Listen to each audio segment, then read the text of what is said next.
ഈശോയിൽ ഏറ്റവും സ്നേഹം നിറഞ്ഞവരെ, തിരുക്കുടുംബത്തെ ഓർക്കുകയാണ്. കുടുംബങ്ങൾ എങ്ങനെയാകണം, എങ്ങനെ ജീവിക്കണം എന്ന് നോക്കി പഠിക്കുവാൻ, അനുഗമിക്കുവാൻ ആഗ്രഹിക്കുന്നവർക്കുള്ള ഓർമ്മപ്പെടുത്തലാണത്. ക്രിസ്മസിൻ്റെ ഏറ്റവും വലിയ സവിശേഷത കുടുംബത്തിൻ്റെ സവിശേഷത തന്നെയാണ്. ഒരു പുൽത്തൊഴുത്തിന് ചുറ്റും ഈ കുടുംബത്തിൻ്റെ സാന്നിധ്യമുണ്ട്. ക്രമതറിഞ്ഞ് ജീവിക്കുവാൻ വിളിക്കപ്പെട്ട, എന്നാൽ അതിലേക്കാളേറെ ത്യാഗങ്ങളും സങ്കടങ്ങളും, എന്തിനേറെ പാലായനങ്ങളും പ്രതിവിധികൾ പോലും ഇല്ലാതെ പോകുന്നിടങ്ങളുമൊക്കെ അനുഭവിക്കേണ്ടി വന്ന ഒരു പിതാവിൻ്റെയും മാതാവിൻ്റെയും സാന്നിധ്യം, അതിനിടയിൽ സന്തോഷത്തോടെ ജന്മം നൽകുന്ന അവരുടെ ഏറ്റവും സുന്ദരമായ നിമിഷവും. അങ്ങനെ ഒരു തിരുക്കുടുംബം അനുഗ്രഹത്തിൻ്റെ കുടുംബമായി രൂപപ്പെടുകയാണ്.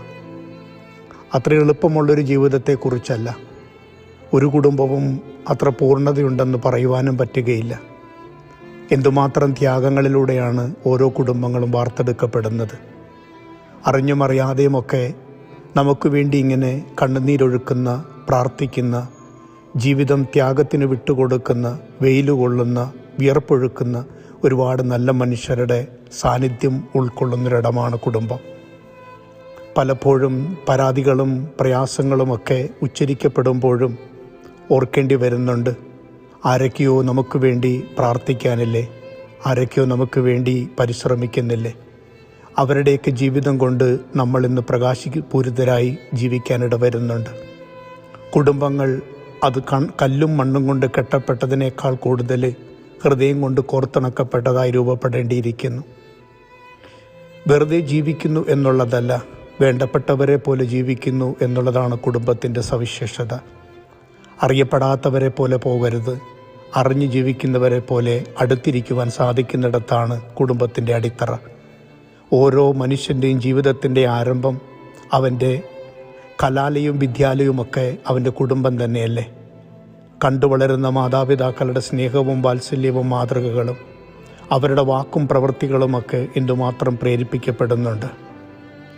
ജീവിതത്തിൻ്റെ ഇടനാഴികകളിൽ ചിലപ്പോഴെങ്കിലുമൊക്കെ വിശ്വാസം പരീക്ഷിക്കപ്പെട്ടു പോകുന്ന മനുഷ്യരായി നമ്മൾ മാറപ്പെടുന്നുണ്ട്.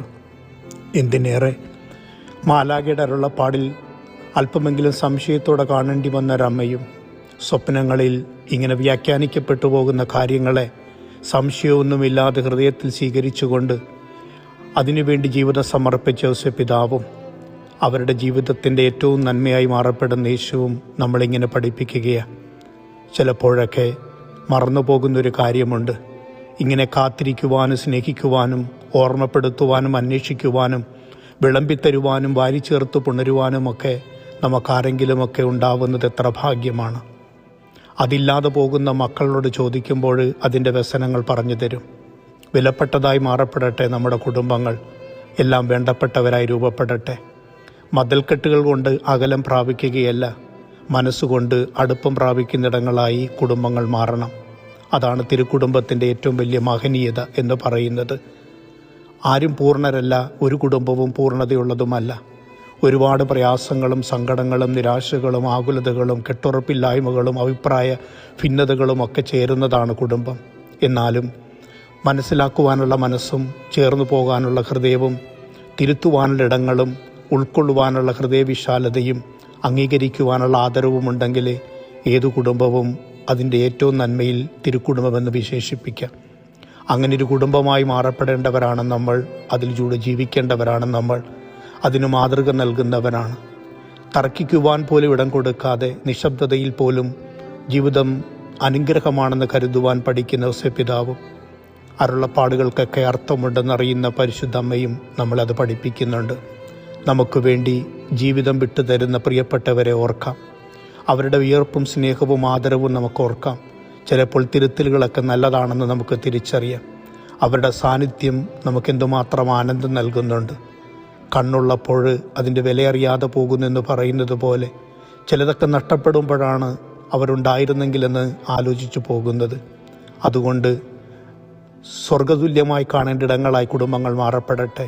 ഒന്നിച്ച് പ്രാർത്ഥിക്കുന്ന, ഒന്നിച്ച് സംഭാഷണങ്ങൾ നടത്തുന്ന, ഒരുപാട് സ്വാതന്ത്ര്യത്തോടെ ഇടപെടാൻ പറ്റുന്ന തുറവിയുള്ള മനസ്സായി രൂപപ്പെടുന്ന ഇടങ്ങളായി കുടുംബങ്ങൾ മാറപ്പെടുമ്പോൾ ഇതാ നമ്മുടെയൊക്കെ കുടുംബങ്ങൾ തിരുക്കുടുംബങ്ങളായി മാറപ്പെടുന്നു.